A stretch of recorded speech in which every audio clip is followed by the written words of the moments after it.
Describe my complexion in 3 words. Oh snap. Really extremely light. I'm black. Light, brown, fair. Dark, rich, and chocolate.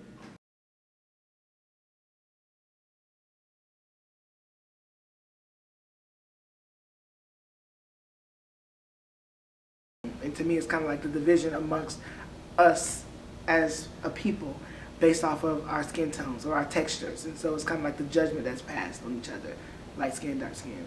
People judging one another or stereotyping one another based on the variations of color within their own race.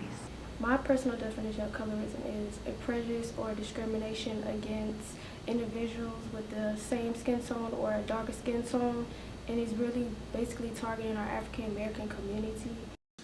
My personal definition of colorism would be the idea that one color is greater than the other color, or one is better than the other, or one gets treated better or has more power than the other, such as light skin being better than dark skin or vice versa. But my brother used to tease me because I was the darkest one in my family. So he used to say, like, you're so dark, so that's why you don't fit in. You're adopted, things like that. So I grew up till I was 7 thinking that I was adopted because I was the darkest one, the black sheep of the family. So I experienced it pretty young. I remember, you're such a pretty dark skin, and it's just like, I can't just be pretty. Like, the first time I heard that, I was in 6th grade, I think, and it was this light skinned girl, and she came up to me and my best friend, who's not even like my complexion, she's just not light skinned, she's brown skinned, and she was just like, y'all some pretty dark skins, and it's just like, where do you be hearing that from? We're in 6th grade. Like the first jokes was actually in ATL, the movie ATL, when they said light skinned dudes ain't in style no more. That's when it first, like, I really didn't catch on then, but that's when I first kind of really started like paying attention to the colorism. They'll call me light bright or they'll call me white, and I have to get defensive. And that is frustrating, and of course that is colorism. As I got older and social media started, really thriving, people started doing the light skin versus dark skin. That's when I realized that I was light skinned, like I was considered light skinned. I really just considered myself black before that.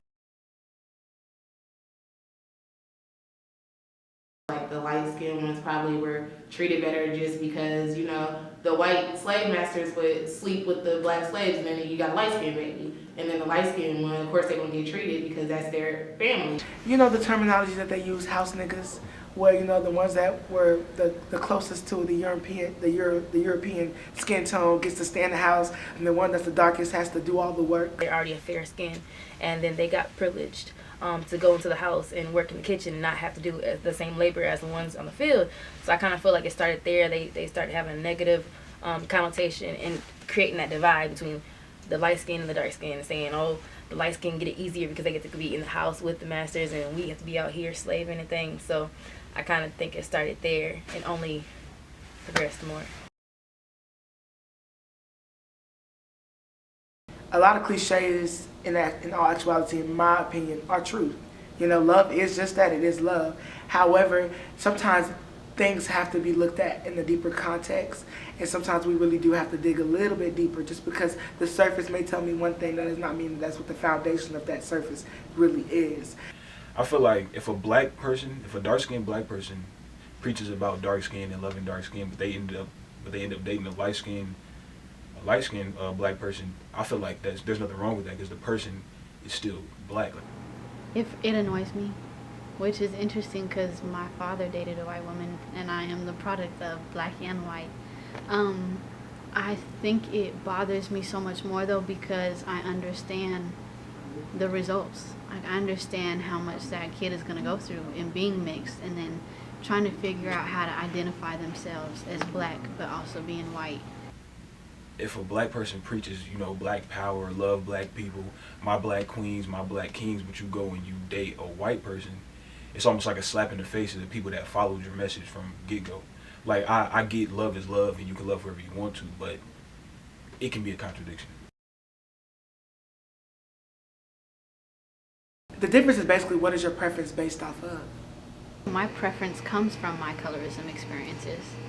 I told myself, oh heck no, I think I want a dark skin or a brown skin because I don't want my kids to experience that. It's been put into your head by a European structured society that the lighter or the closest to white is the better. So you subconsciously prefer the lighter or white.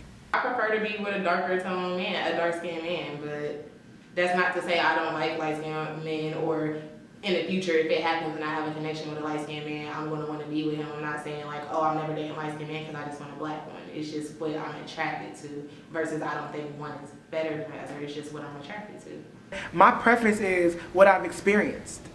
You know what I'm saying? So that's just like the whole thing. Don't knock it till you tried it.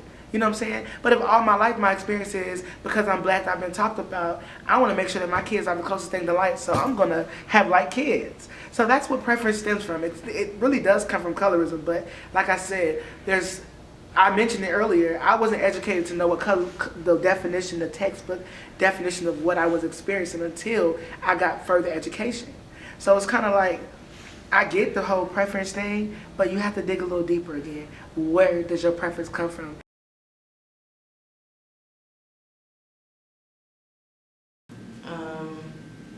Yes, I think light-skinned women are treated better than dark-skinned women just based off of experience and just based off of reality. Like when we look at models in magazines, you don't see that many dark-skinned women being models in magazines. You see light-skinned women or white women.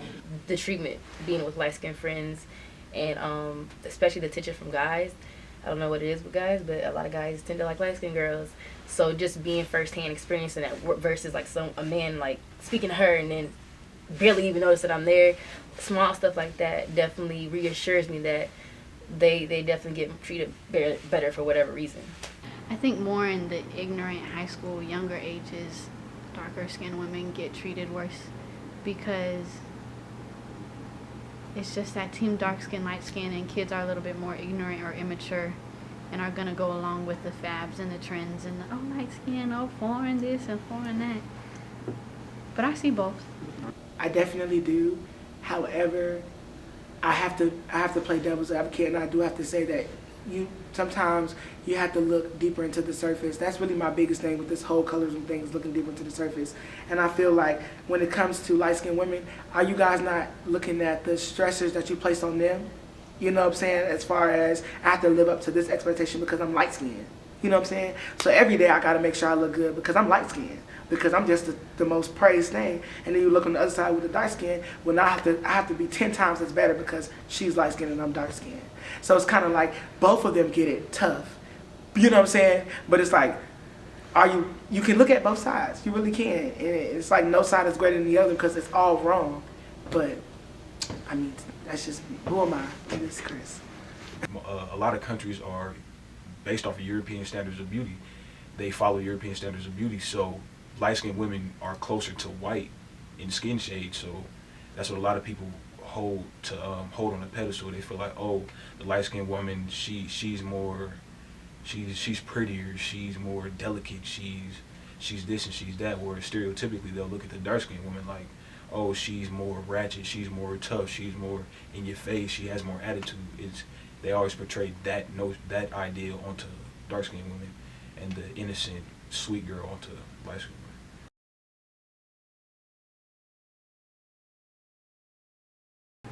From what just comes at the top of my head right now, I never have to see a light-skinned woman fight for her identity in a movie. She's usually pretty secure, pretty confident. It's more about love or falling in love or this or that. It's never deep about I need to fight for my identity or I have to fight to overcome this or this or this or I'm struggling with all these kids. But when you see darker skinned women in roles, it's always life is a struggle, but God is so good, but we about to get through it. And then they make it on top. I feel like they play probably one of the most important roles in colorism. Just like when you're watching something or you're in school and they do show you movies or clips for history or stuff like that, the black people are portrayed as evil and big and giant and scary. And the white people are portrayed as, oh, we're pretty, we're pretty, like we do this, we're rich, we're bougie. Foremost, let's just start from the foundation of the press. The whole sole purpose of the press is to sell stories. It's to make money, it's to make a lucrative business off of gossip and off of what is trendy. You know what I'm saying? And so if I know that, this is a trending topic and it causes so much division and confusion. I know that this is where money lies. If you keep putting the light-skinned girls in the front, the light-skinned girls are the ones getting the main roles for black movies and everything, and you keep seeing light-skinned girls in the commercials where they try to put in diversity. They always want to add a black person, but usually it's a light-skinned black girl or a light-skinned black person. Or if it is a dark-skinned they're usually coupled up with a white person. So you never get the full black package. My freshman year, we would talk about this a lot on campus. Every black woman wanted blonde hair for some weird reason. And it wasn't a weird reason. What it was celebrities were doing it. You had Beyonce, who her majority of her entire existence and her career was blonde hair. Then you had Nicki Minaj at one point, she was doing blonde hair. So these are people that women, young girls are admiring. So now, mom, y'all want blonde hair. But if we think a little deeper on that, growing up, Barbie dolls had blonde hair. So I want to look like the closest thing to a Barbie because I want to be as pretty as what, the Toys R Us is telling me what beauty is. And what beauty is straight blonde hair. You know what I'm saying? But no, we don't look that deep into things sometimes. It's just like, well, I just like blonde hair. But why do you like blonde hair? It's because this is what's being put image-wise into your head. My question today is why? Like, why are you skin bleaching?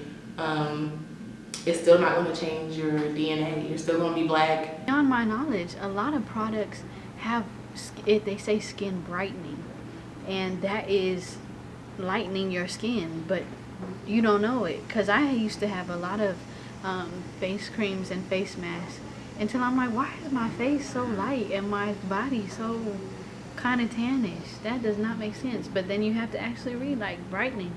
So to a certain extent, I think manufacturers and people do it beyond our knowledge.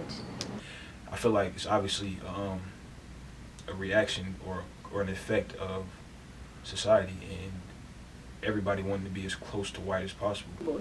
Skin bleaching is a lucrative business now, in other countries, especially in Africa and other places like that, and it's based off of what they're seeing publicly put. But what people don't realize is we have the power to change that. We do. You know what I'm saying? If we stop buying into it, if we stop paying for it, if we stop watching it, well, it's going to change. Why? Because that's how they eat. So if you start taking away the lobster and giving them Golden Corral, they're going to do what they need to do to get back the lobster. Yeah, I don't think you should damage what you were given just to try to look like something else, because especially if you're doing it for the wrong reasons. If you're trying to skin bleach so that you can look like this model or this famous person, they really don't even look like that. Like, it's Photoshop, it's skin touch-ups and all of that when they're putting out these magazines and CD covers. Colorism. I definitely think that colorism is going to be something that is going to be hard to put a stop to, but it's not impossible. Nothing's impossible to put a stop to. I do think that it does start with loving yourself. Just purely loving yourself, because when you love and accept yourself, you feel no need to comment on anybody else. So yeah, just being conscious of what you say and how you say it will let us as a whole work towards eliminate colorism. Well, there could be multiple solutions, but I feel like people would literally just have to they would have to identify the source, acknowledge the source, and then stop the source. The source is a European standard of beauty. Once we realize that not only Europeans can be beautiful, and that's not the only way to be beautiful, then we'll have it in the bag. Like, it'll just be a wrap. Like, anybody can be confident in whatever they do. So this all you got, this all I have, this all I'm ever gonna have in my life. I'd rather love it and live with it than always be miserable and attacking myself every time I look in the mirror. And that will make everything more peaceful. Like, if anybody that's watching this that has problems with their skin or feel like they're not good enough because of their skin, they would just have to, find confidence in themselves and realize that society's only telling you this because society doesn't even know any better. Just appreciate your own skin. Appreciate what you were born into, and understand that you put it on the map. You know what I'm saying? If you work hard towards it, people are gonna want to be whatever is the best thing. So I think just to love yourself and to instill in your peers that they are beautiful as well, and if you have children, to instill in them or younger siblings, because ultimately we are the difference. We are the people that's going to make the difference in the world that we want to see today. So spread the love and Everybody be great.